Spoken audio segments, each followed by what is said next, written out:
안녕하십니까. 세상있게 심리학자 김태형입니다. 예, 통일시대연구원 부원장 손정목입니다. 반갑습니다. 네, 반갑습니다. 자, 이렇게 반가운 분들이 만나서 좋은 얘기를 해야 되는데 지금 상황이 좀 심각한 것 같아요. 예. 한국 상황이.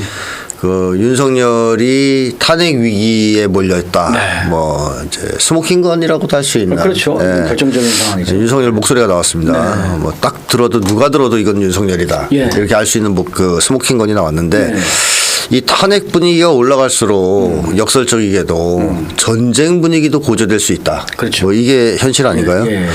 탄핵이 이 정권 위기가 네. 돌파하기 위해서 할 게 없어요. 예, 전쟁 위기 올리는 것만큼 좋은 게 없죠, 사실. 네. 예. 이제 그런 점에서 지금 파병을 추진하고 있는 것이 상당히 위험하다고 볼 수 있는데요. 그렇죠. 얼마 전에 그 신원식이하고 한기호인가요? 예. 네, 문자 주고받은 거 뭐 이런 걸 봐도 알 수 있지만 이 파병이 한반도의 전쟁의 불씨가 될 가능성도 있습니다. 그 파병이라는 게 한국군 파병이죠. 그렇죠. 예, 한국군 파병. 예.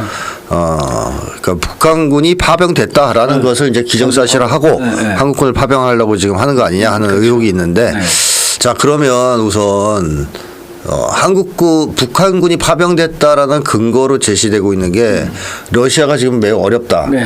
전황이. 예. 그래서 북한군이 필요하다. 네. 뭐 이런 얘기를 하고 있거든요. 그렇죠. 근데 사실 지전에 쭉 우리가 방송에서 다루기로는 우크라이나가 유리하지 않다. 러시아가 오히려 훨씬 더 유리하다. 압도적이죠. 네네네. 네. 그래서 그런 얘기를 해왔기 때문에 현재 우크라이나 현황이 어떤가? 예. 이거부터 잠깐 살펴봐야 될 것 같습니다. 예, 지금 뭐 저희 통일시대 TV를 비롯해서 여러 언론들을 보신 분들도 아시겠지만 우크라이나 전쟁은 이미 그 2022년 시작 단계부터 러시아가 압도적으로 우위에 있었던 것입니다. 그리고 그런 과정에서 지금 우크라이나 전황은 거의 막바지 단계에 이르렀다. 이제 거의 끝낼 때 이르렀다. 이렇게 봐야 될 것 같습니다. 막판이다. 예, 특히 10월 한 달은 그 러시아군의 진격 속도가 8, 9월 달의 진격 속도보다 더 많다라는 보도가 좀 나왔죠. 예. 그래서 지금까지 우리가 지금 논란이 되고 있는 게 이제 쿠르스크 지역인데요. 쿠르스크 지역은 러시아 땅이죠. 그렇죠. 러시아 땅을 우크라이나 군이 침공을 한 겁니다. 그 침공을 했기 때문에 조로 그 동맹 조약에 의거해서 침공을 받았기 때문에 이 북의 군대가 들어갈 수 있다 이런 논리가 되는 건데요.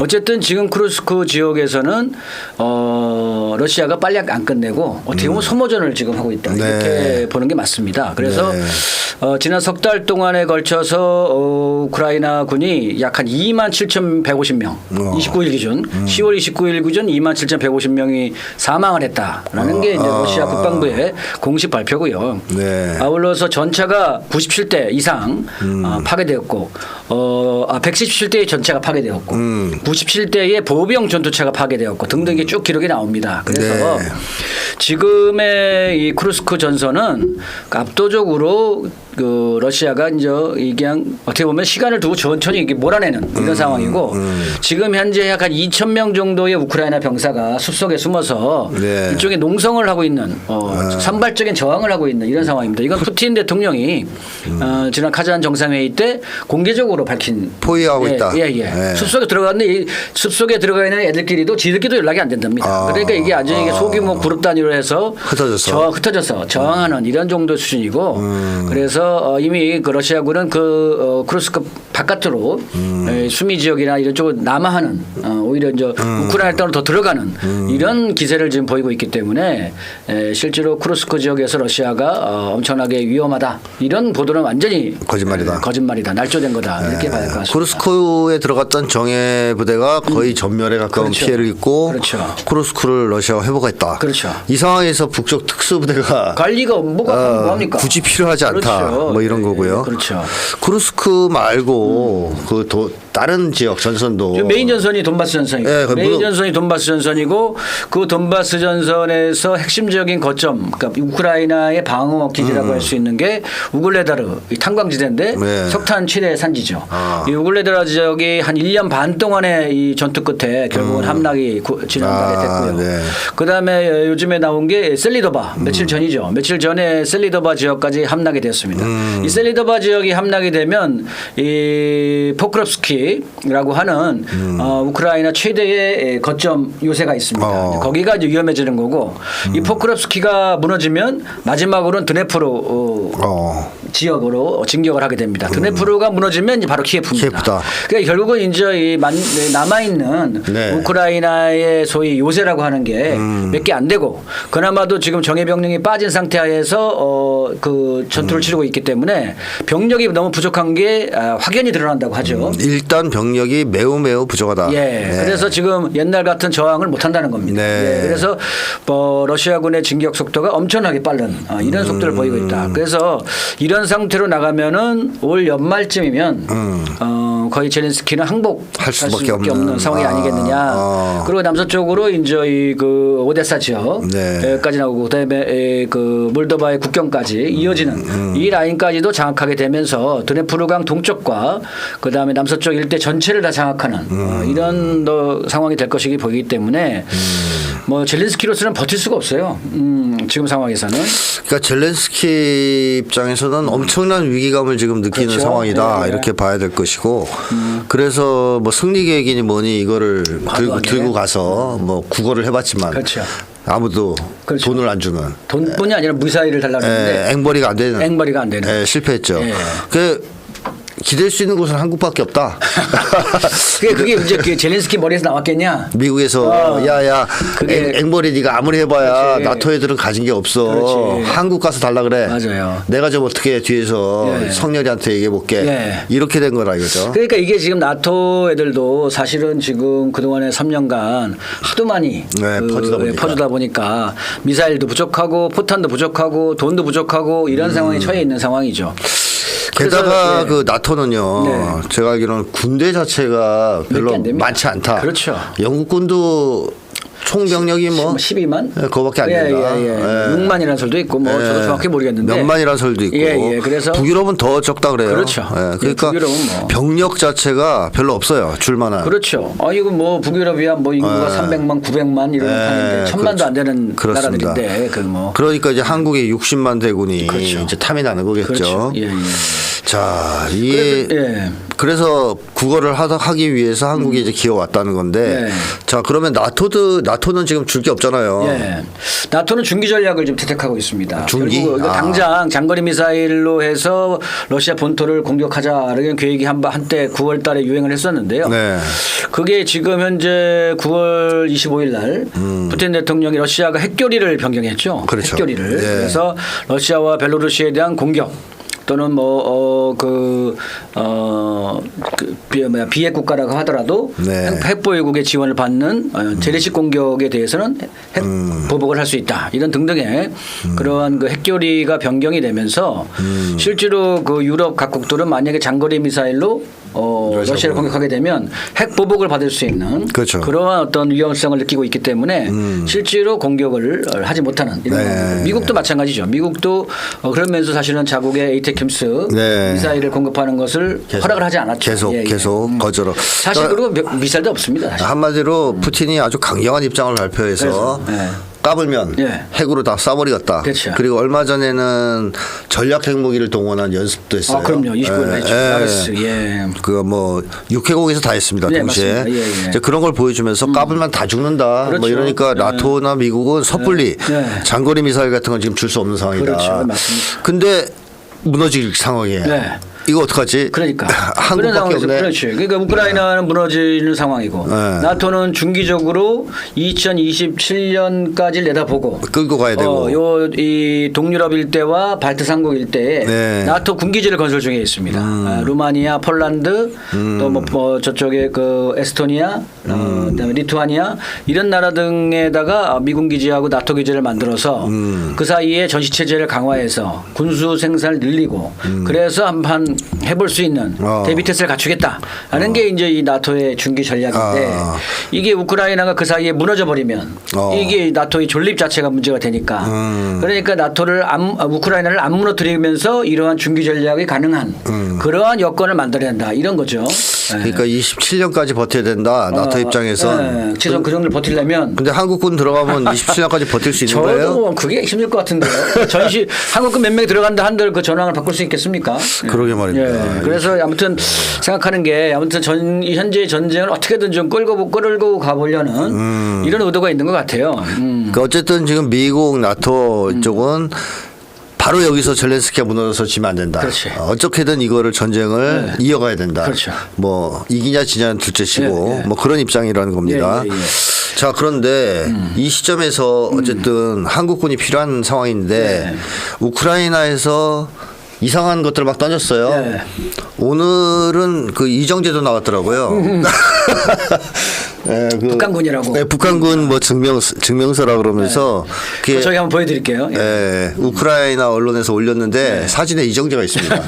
그래서 다시 내렸답니다. 그러니까 지금 뭐 되나 안 되나 그냥 다 끌어다가 동양인 같으면 막 이렇게 붕대를 싼 다음에 너 부상병이지 막 그러면서 막 인터뷰 시켜요. 그러면서 그 사람은 또 푸틴이라고 하잖아요. 거기서 푸틴이라고 부르는 사람.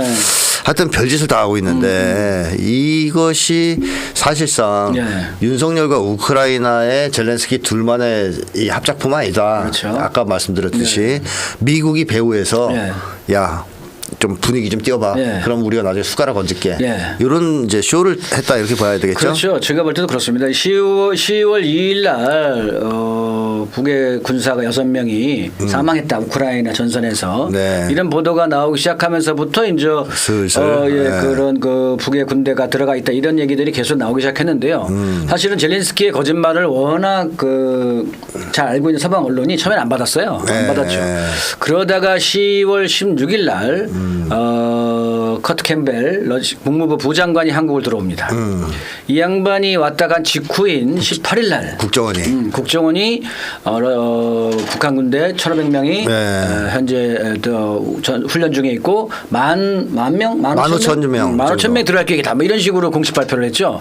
이러면서부터 이제 본격적으로 불붙기 시작하면서 한국의 언론들이 대대적으로 떠들기 시작하고 윤석열까지 나서서 적극적으로 난리치고 이러는 과정이 확대되면서 전 세계에서 이걸 받아가지고 그래서 23일부터 드디어 미국하고 나토가 그걸 공식화시켜가지고 북의 군대가 들어가 있다 이런 식의 이제 보도들을 확인하는 이런 과정을 거치게 되죠. 그러니까 쉽게 하면 선빵을 젤렌스키와 윤석열이 때리고 치고 그렇죠. 왜냐하면 너무 증거가 허접하니까 그게 먼저 둘이서 사기치고 분위기 띄운 다음에 나토와 미국이 살짝 숟가락 얹으면서 맞네. 윤석열 말 들어보니 북한군이 들어갔네.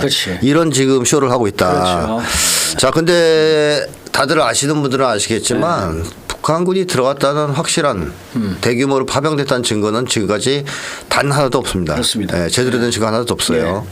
뭐 오늘 나온 보도를 보니까 몇천 명이 그 시베리아 쪽 있죠. 그 블라디보스토크 쪽에서 민간인 차를 타고요. 9,600km. 9,600km. 10,000km를 달렸다는 거예요. 그래서 지금 들어가서 죽었대 벌써. 야. 아니 그런 보도를 믿습니까? 그런 그 허황된 얘기들을 그 한국 사람들이 들으면 상식적인 거잖아요. 이거 상식. 아니 열흘간 차 타고 가면 좀 쉬어야지. 기력도 없는데 그 사람들이 바로 투입돼요. 그러니까. 참네. 그 별의별 보도가 지금 다 쏟아져 나오고 있는데. 온갖가지 러시아의 뭐 잔악성, 몰인정, 그다음에 북의 군대의 허접함 뭐 이런 것들을 자꾸 부각시키려고 하는데 그런다고 해서 그게 문제가 되는 게 아닌데요. 자, 어쨌든 근데 그런 거짓 정보를 막 터뜨려도 일단 기정사실화 시킨 거예요. 서방 세계는 북이 파병했다고 대규모로. 그래서 명분을 잡았고 이제 남은 건 한국은 파병입니다.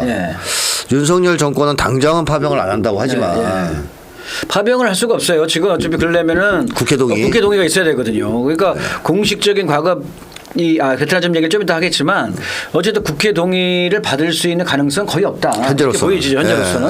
그러니까 얘들이 지금 하는 얘기가 뭡니까? 창관단.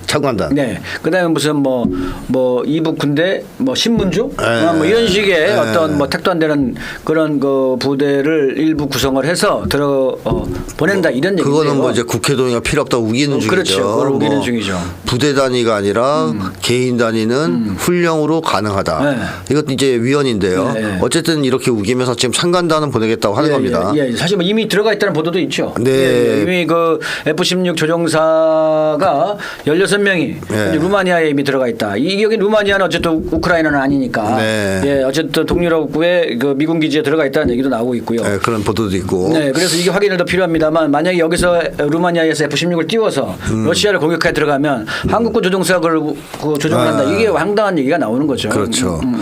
자, 그러면 이게 과연 파병을 안 한다고 지금 말은 하지만 과거의 베트남 전쟁도 처음부터 파병을 한 건 아닙니다. 태권도 교관과 의료부대를 먼저 보냈던 거거든요. 그렇죠, 그러면서 분위기 살살 뛰어가면서 결국 전면 파병으로 넘어갔어요.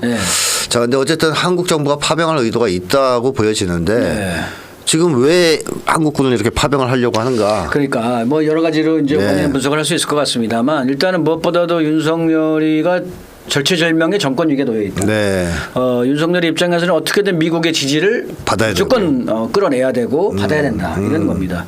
과거 박정희 때도 어쨌든 한일협정을 실현시키는 65년도에 그렇게 만들어 나가면 정권 위기에 처했었죠. 그렇죠. 심각한 엄청난 전국민적 반대가 있었습니다.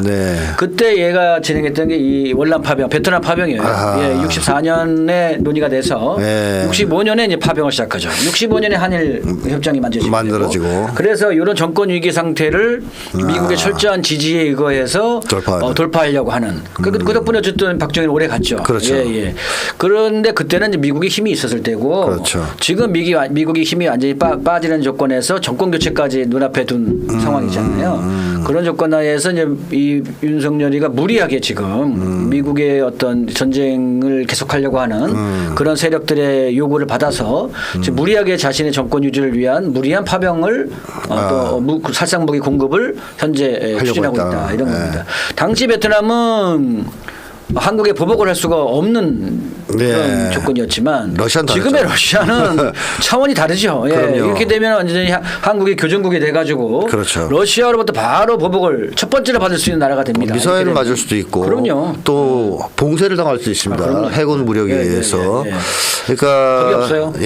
박정희 때와는 완전히 지리다다. 미국 상황도 다르고 베트남 전쟁 상황도 다르고 결정적으로는 윤석열이 박정희보다 훨씬 무식해요. 박정희는 짱구를 좀 굴릴 줄 아는데 윤석열은 머리가 비어 있잖아요.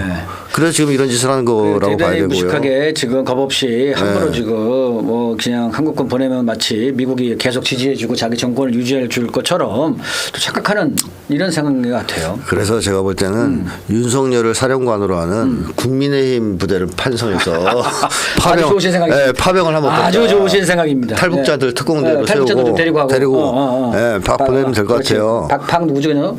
걔 누구죠? 박상학이 이래도 좀 데리고 가고. 걔네들이 이제 특수전하는 특수부대로 만들고 그것도 있으면 태극기 부대, 노인 부대 다 모아가지고 우크라이나도 한 50대, 60대 군인들 많이 증집한다고 하는데 이 50대 태극기들 좀 데리고 가죠. 맞습니다. 그래서 윤석열을 파병하면 이 모든 문제가 깨끗이 해결될 수도 있다. 맞습니다. 자, 우선 윤석열이 자기의 정권 위기를 돌파하기 위해서 이 파병을 추진하고 있다라는 거고. 그다음에 또 다른 원인으로 꼽을 수 있는 게 뭐가 있을까요? 그러니까 저기 아까도 말씀드렸다시피 본질적인 거는 이게 지금 대리 전쟁이잖아요. 결국은 미국과 집단 서방, 흔히 나토라고 불리는 이런 집단 서방 대 러시아와의 대리전이 지금의 우크라이나 전쟁입니다. 근데 우크라이나가 깨져나가는 조건 하에서 결국은 미국이나 나토가 직접 나설 수밖에 없는 이런 상황인데 이 직접 나서자니 핵전쟁 우려가 있고 이길 수도 없잖아요. 나선다 해도. 그리고 이런 것을 직접 나서자니 준비가 아직 안 돼 있는 게 맞고 그렇다고 해서 이거를 지금 안 하자니 그대로 젤렌스키가 항복할 것 같고 이런 딜레마 상황 하에서 차선책 내지 차차 선책을 선택한 것이 한국이라는 겁니다. 그래서 어쨌든 전쟁 지속을 조금 더라도 도모하겠다라고 하는 그런 그 미국과 서방 세력의 의도가 작용한 게 아닌가. 우리가 일본을 보면 아시지 않습니까? 일본은 오히려 조용합니다. 그렇습니다. 일본은 오히려 지금 절대로 뭐 파병한다는 얘기, 자위대 파병 이런 얘기 안 하죠. 그리고 또 한 가지는 일본은 오히려 지금 러시아와의 관계를 우크라이나 전쟁 이전 수준으로 회복시켰다. 이런 보도도 지금 나오고 있습니다. 있습니다. 오히려 일본 약삭 빠르게 그놈들은 야가요. 확실히 러시아의 관계, 걔들이 러시아 가스가 공급이 안 되면 일본 경제가 흔들리는데 당연히 이제 미국이 무너지는 조건 하에서 러시아의 관계를 다시 회복하려고 하는 이런 모습을 지금 보이고 있다는 겁니다. 한국도 그래야 될 판인데 이게 한국은 윤석열이라는 멋진 인간이 머리가 빈 총든 5살 꼬마라 그랬죠. 명태균 표현이에요. 5살째 총든 꼬마가 지금 대통령이니까. 그 말씀하셨듯이 우크라이나 전쟁은 사실상 좀 더 확장해서 얘기하면 제국주의 진영과 이 다국화 진영의 그렇죠. 최전선이라고 볼 수 있습니다. 서로 이제 어디가 이기느냐 이거에 따라서 인류의 미래가 좌우될 수 있는 거 아니에요. 그렇죠. 그러니까 여기에서 지금 젤렌스키가 무너지기 직전이니까 얘네들이 제1금융권에다가 손을 벌렸는데 미국이 우리 안 돼 힘이 없어 그리고 너무 무서워 러시아가 그러니까 제2금융권 나토 했는데 얘들도 역시 우리 돈도 없어 이제 사채 한국 사채를 쓰려고 하는 상황이다. 그렇죠. 뭐 이렇게 그래서 전쟁을 조금 더 끌고 가려고 하는 것 같은데요. 뭐 이런 과정에서 어디서나 호전 세력은 있습니다. 그 미국도 그렇고 나토도 그렇고 그래서 연일 지금 뭐 자유 베를린 뭐 방송인가 이런 데서는 그 독일의 장거리 미사일을 빨리 공급해라. 또 심지어는 독일군을 우크라이나군 복장으로 갈아입혀가지고 우크라이나 집어넣어라. 이런 요구를 하고 있어요. 그래서 어쨌든 그런 세력들이 움직이기 시작하면은 그러면은 실제로 한국군 파병을 명분으로 해서 북에 군대가 들어와 있다는 걸 또 명분으로 해서 나토군 일부가 들어갈 수도 있습니다. 상황이. 그러기 때문에 이것이 꼭 안 된다 이렇게만 볼 수는 없는 그런 위험한 상황이다 이렇게 보여지고요. 어쨌든 세계대전화로 갈 수 있는 그렇죠. 아주 있다. 중요한 어떤 계기가 된다는 거고요. 분기점이다. 그리고 또 한 가지 봐야 될 것은 이제 트럼프 당선이죠. 지금 현재 미 대선에서 거의 트럼프 당선이 확실시되고 있는데요. 물론 뭐 그 사이에 또 암살 시도가 있을 수 있겠습니다만 분명한 것은 바이든의 임기가 11월 5일로 끝나는 것이 아니다라는 겁니다. 1월 27일인가요? 그렇죠. 트럼프가 당선되더라도 바이든의 임기는 1월 한 20 며칠까지 계속 유지된다는 겁니다. 그러니까 3개월의 여유가 있어요. 그래서 이 전쟁 위기 상황은 앞으로도 3개월 가량은 최소한 더 유지된다. 이렇게 받을 것 같고요. 그런 과정에서 트럼프가 당선되자마자 만약에 트럼프가 당선된다면 우크라이나 전쟁을 하루 만에 끝내겠다. 이렇게 공약을 해놨죠. 그런 것을 실행하지 못하게 전쟁 분위기를 계속 끌어올리는 이런 어떤 역할을 하는 것이 지금의 한국군 파병 또 북의 군대가 들어왔다 이런 얘기를 계속 하는 이런 배경이 아닌가 그런 생각도 듭니다. 그렇군요. 자, 그러니까 트럼프가 당선되면 좀 네오콘 입장에선 재앙 아닙니까? 그렇죠. 그래서 그 전에 이 확전을 시켜서 트럼프가 당선돼도 상황을 진정시키지 못하게까지 만들어 놓겠다. 그렇죠. 전쟁을 계속 끌고 가겠다. 그런 이런 의도가 또한 있다는 거죠. 자, 그 다음에 또 뭐. 그래서 어쨌든 우리 입장에서 본다면은 지금의 상황은 한국군이 설사 들어간다 하더라도 전황을 바꿀 수는 없어요. 어쨌든 뭐 러시아의 그런 승리는 그냥 확정적인데 이걸 얼마나 시간을 더 끄느냐 이런 문제가 있고. 근데 그 시간 끌다라는 얘기 결국 한국군이 다 죽는다는 얘기인데요. 그렇죠. 뭐 거의. 죽을 가능성이 높죠. 그 지금도 뭐 유럽 군대도 다 들어갔다가 용병 형태로 많이 들어갔는데 그거 거의 다 많이 사상을 했죠. 그래서 한국군이라고 해서 예외가 될 일은 없고 그런 과정에서 혹시라도 뭐 북의 노동자들이 들어가 있는데 그 북의 노동자라든지 사실은 뭐 러시아와 북 간에 조선과 러시아 간에 이 군사 교류가 없다고 할 수는 없겠죠. 그렇죠. 당연하죠. 이 군사 동맹을 맺은 조건이기 때문에 당연히 군사 교류는 있을 거고 또 무기된 교류도 있을 거라고 저는 보고 있습니다. 그렇습니다. 그런데 그것이 이제 군대 형태로 파병 형태로 들어가지는 않았다는 것이 저희가 보는 기본 관점인데요. 파견은 있을 수 있겠지만 소수의 뭐 대규모 군대의 파병은 없다고 보는 거고 현재까지는 그 돈바스 지역의 재건을 위해서 북의 노동층이 들어가 있다. 있을 수도 이렇게 볼 수 있는 거죠. 당연히 그 옛날부터 나왔던 얘기니까요. 그런데 말입니다. 이 미국과 나토가 이걸 세계대전화 한다든가 혹은 최소한 전쟁을 질질 끌어서 27년까지 가져가서 재반격을 노린다든가 이런 의도를 북이나 러시아도 알고 있을 거라는 거죠. 그래서 이 두 나라도 거기에 맞춰서 대응을 하려고 할 거예요. 뭐 앉아서 당하지는 않을 거거든요. 자, 그래서 조선 혹은 뭐 북한, 러시아 군사 동맹이 지금 어떻게 잘 진척되고 있습니까? 아, 그럼요. 거기 뭐 지난 6월 달에 맺은 조약의 내용들은 이미 뭐 여러분들이 다 잘 아실 거라는데 보여주는데요. 지난 10월 25일 날 푸틴 대통령이 10월 24일 날 카잔에서 브릭스 정상회담 때도 이 북의 군대가 들어간 것에 대한 본인의 입장을 얘기를 했고 그다 25일에도 얘기를 했는데 24일 날 발표할 때의 그런 내용을 한국의 언론들은 푸틴이 북의 군대가 들어온 것을 시인했다. 이따위로 왜곡 보도했습니다. 그 해설을 해서 세살배기에도 아는 내용을 이상하게 왜곡해가지고 그 시인한 것처럼 보도를 하는데 북러 간의 기본적인 군사적인 협력 관계가 있다라는 것은 본인들도 다 시인하는 바이지만 북의 군대가 파병했다는 것을 푸틴이나 북의 외무성이나 또는 국방성이나 어디서든지 인정한 적 없습니다.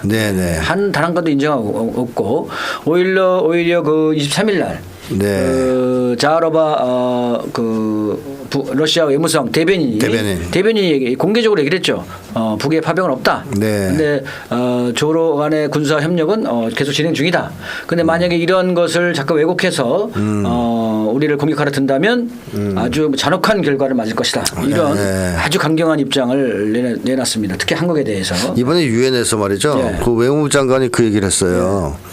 그 거대한 쇼 서방에 그렇게 규정을 맞습니다. 하면서 거대한 쇼다.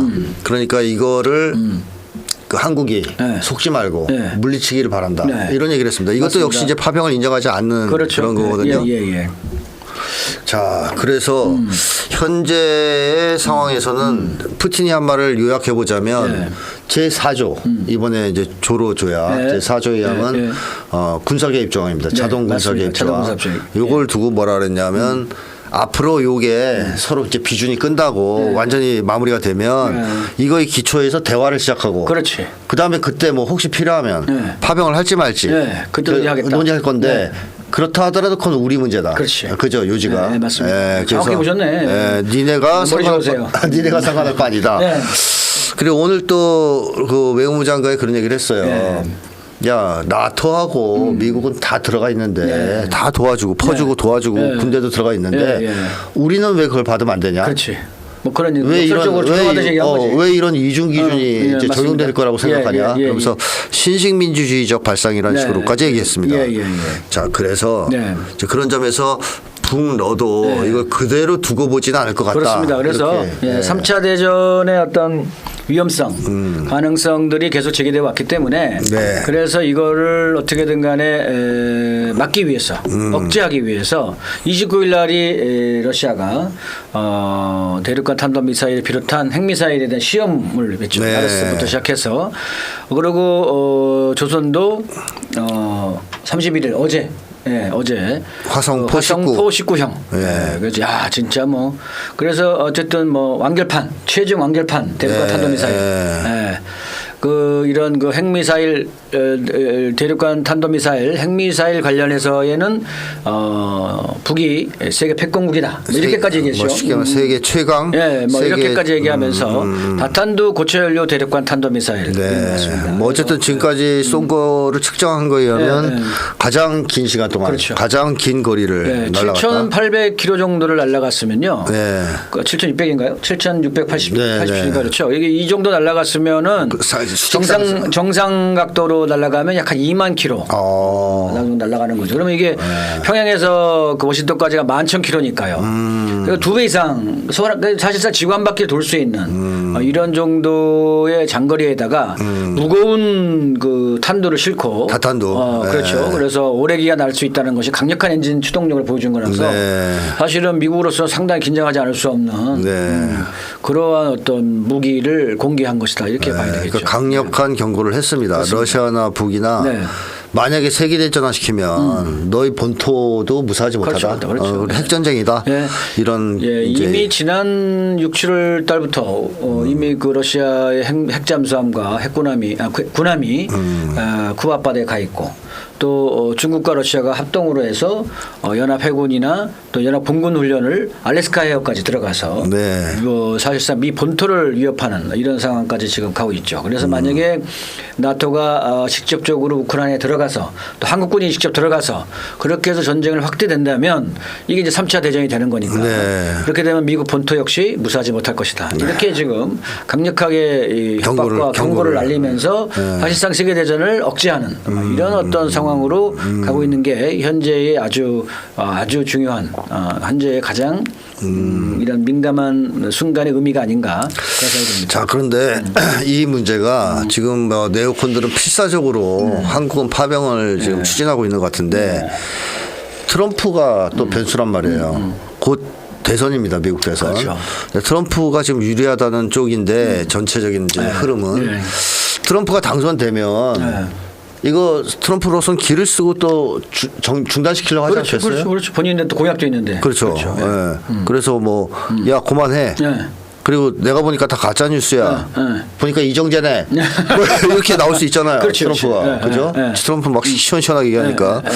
그러면서 야 윤석열 너가 이거 책임져. 젤렌스키랑. 예, 너희들이 둘이 짜고 치고 사고 쳤지. 뭐 이럴 수도 있고. 아니면 배우의 어떤 선을 통해서 윤석열을 날리려고 할 수도 있고. 그렇죠.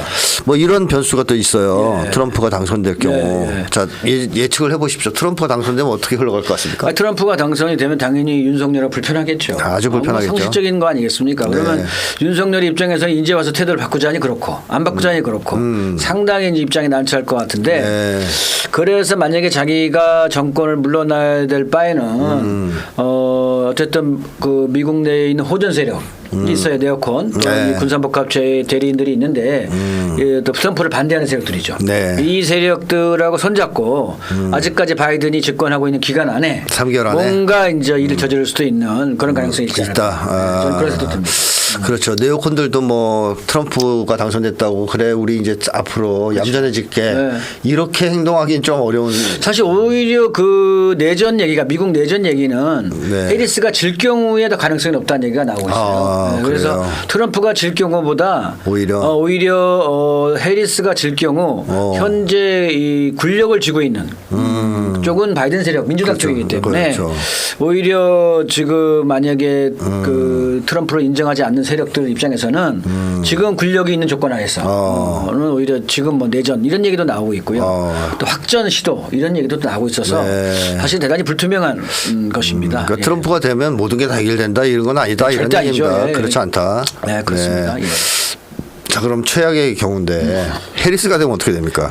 해리스가 되면 전쟁이 가는 거지. 뭐 세계는 무조건 전쟁 위험으로 가는 거지 더욱더. 명확한 거 아니겠습니까? 트럼프가 그 유세 때 그랬대요. 해리스가 당선되면 제3차 세계대전이 시작될 것이다. 그렇죠. 누구나 그건 예상할 수 있는 바이죠. 이미 뭐 바이든 세력들의 연장이니까 그놈이 그놈인데 결국은 뭐 그런 호전 세력들이 어쨌든 계속 집권을 하게 되니까 이거는 뭐 더욱더 세계는 힘들어지고 전쟁의 위험성은 더 올라가는 3차 대전의 위험성 더 올라가는 이런 과정이 되죠. 뭐 해리스가 당선되면 파병은 물 흐르듯이 진행될 가능성도 배제할 수 없죠. 그리고 한반도에서도 전쟁이 더 올라갈 거고. 그러니까 지금으로서는 국회 동의가 당연히 안 될 것처럼 보이지만 미국이 완전히 네오콘이 장악하면서 해리스가 장악하면서 힘을 받고 전 세계적으로 반북 캠페인을 전개하면서 한국이 도와줘야 된다는 여론을 조성하고 모든 미국의 자산을 총동원해서 한국에서 분위기를 띄운다.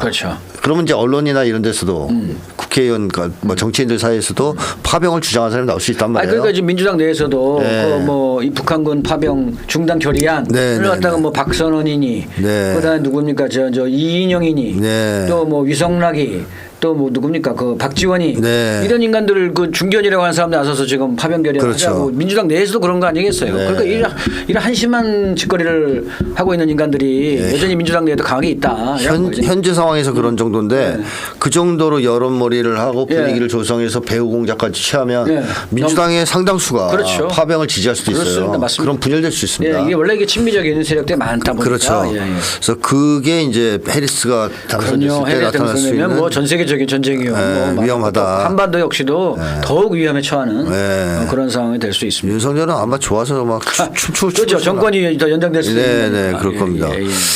자, 어쨌든 지금 그런 상황이다. 그래서 네. 현재 우리는 뭘 해야 될까요? 네, 한국에서는 당연히 진보 세력은. 당연히 네. 파병 반대를 해야 되는 것이고요. 네. 활상무기 지원 반대를 해야 되는 것이고 또 윤석열이 지금 현재 정권 위기에 몰려 있으니 빨리 끌어내리는 게 뭐 탄핵. 탄핵이 됐든 뭐 하야가 됐든 네. 끌어내리는 게 더 최선인 것 같은데 빨리 탄핵해야 됩니다. 문제는 이제 그 뒤가 어떻게 할 거냐, 윤석열 이후 어떻게 할 거냐 이게 지금 현재 남아 있는 그렇죠. 아주 고민 사항이죠. 네. 네. 그게 고민이 끝나지 않아도 일단 끌어내려야 될 것 같습니다. 너무 위험해서. 야, 상당히 위험합니다. 네. 그러지 않으면 이제 파병해야죠. 윤석열을 파병하고 네. 김건희의 윤석열 심리전. 파병하다고 윤석열이 가나 지가. 아니 그러니까 파병해야 돼요 우리가. 지 목숨 아까운 줄 아니까. 우리가 묶어서 배에 실어서 예. 그 택배로 좋습니다. 우크라이나 보내고 오케이. 김건희도 보내요. 오케이. 심리전단. 그렇지. 예, 김건희 가서 여군들 많이 간대 요즘에. 아 예. 그래요. 예. 김건희 가서 패션쇼 하는 거 심리전단. 우리 쪽으로 하면 이렇게 나처럼 예뻐질 수 있어요. 그래요. 뭐. 자 어쨌든 지금 그렇게 웃고 떠들지만 그렇게 뭐 만만한 상황은 아니다 예. 이렇게 이제 볼 수 있겠습니다. 예. 사실 뭐 한국군이 간다고 해서 전세가 바뀔 일은 전혀 없습니다. 맞습니다. 예. 예. 자 그러면 마지막으로 네. 혹시 뭐 하시고 싶은 얘기가 더 있겠습니까? 글쎄요, 그러니까 지금 상황에서 우리가 해야 될 것이 가장 뭐 어떻게 보면 우리 과제이죠. 과제. 네. 전반적으로 지금 우크라이나 전쟁은 러시아의 승리로 거의 끝나가는 마지막 단계이다, 마지막 시기에 들어섰다 이렇게 보여지고요. 아울러 중동 상황도 지금 보니까 그 이스라엘이 힘이 많이 빠져가지고 레바논 공격하는 것을 지금 거의 중단하다시피 되는 상당히 많이 두들겨 맞았어요. 그리고 거기도 미사일과 포탄이 부족해서 그 레바논, 그러니까 이스라엘 북부 지역에서 철수한다 이런 말이 좀 나오고 있습니다. 네. 그리고 이란이 지금 이스라엘로부터 공격을 받아가지고 다시 이란이 재반격을 할 거다라는 보도가 나오는데요. 네. 그 사이 기간 동안에 이란으로부터 재반격을 하지 말도록 하면서 현재 하마스하고의 가자지구 휴전 협상을 하겠다라는 게 미국의 공식 입장이고 블링컨이가 들어가 있죠 중동에. 아, 네. 예, 그런데 뭐 진척이 잘 안 되니까 지금 이란이 다시 또 으름장을 놓는 이런 상황인 것 같습니다. 네. 그래서 전반적으로 보면 이스라엘이 약화됐고 중동의 저항의 국가들이 힘이 더욱더 단결되고 커지는 네. 이런 양상이고 거기에 대해서 러시아와 중국이 각종의 지원을 하는 이런 모양새를 띠고 있어서 중동에서도 확전의 양산이 좀 많이 누그러드는 이런 상황이다 이렇게 보여집니다. 만만치 않네요. 중동도 미국의 힘이 작용을 잘 못하면서 그렇죠. 이스라엘이 지금 수세에 빠지고 있다. 네, 맞습니다. 역시 여기도 한국군이 필요한 상황이네요. 그래. 한국이 또 이스라엘로 들어가나? 아, 그러니까요. 아니 뭐 이제 유일한 희망. 제국주의 진영의 지금 마지막 희망은 한국군이네요. 일본도 아니네. 네, 일본 안 갈 거 아닙니까? 일본 애들은 딱 눈치 빠르게 살짝 빠지고 있는데 안 가려고 그럴 거니까. 예, 한국 애들만 지금 아주 약방의 감초처럼 여기저기서 지금 참 뭐 부를 수 문제입니다. 있는 상황이 되겠군요. 네. 자, 이럴 때 어떻게 보면 이 확전 시도 제3차 대전 음모, 세계대전 음모 이걸 꺾는 하나의 고리가 윤석열 아니겠습니까? 그렇죠. 윤석열을 우리가 만약에 탄핵하거나 쓰러뜨린다면 무너뜨린다면 이 기도도 좌절되는 거 아니겠어요? 예, 그렇죠. 그런 점에서도 크게 좌절되는 거죠. 네. 그리고 뭐 트럼프가 되면 또 마찬가지로 미국 내의 요구도 그렇죠. 그럴 가능성이 높아지는 맞습니다. 거죠. 자, 그런 쪽으로 움직여지길 그러면서 우리는 어떻게든 윤석열 이후의 대안을 고민하고 또 민주당한테 몽땅 넘어가는 꼴이 돼서는 안 되겠죠. 그렇죠. 과거에 문재인 경험을 해봤는데 너무 힘들었습니다. 이제는 뭐 한 번 당하지 두 번 당하겠습니까? 맞습니다. 두 번 당할 수는 없죠. 잘 준비해서 일단 윤석열을 끌어내려야 될 것 같습니다. 그리고 이 나쁜 짓 한 놈들 다 모아서 우크라이나 감옥으로 보냅시다. 우리나라 감옥에 넣을 필요도 없습니다.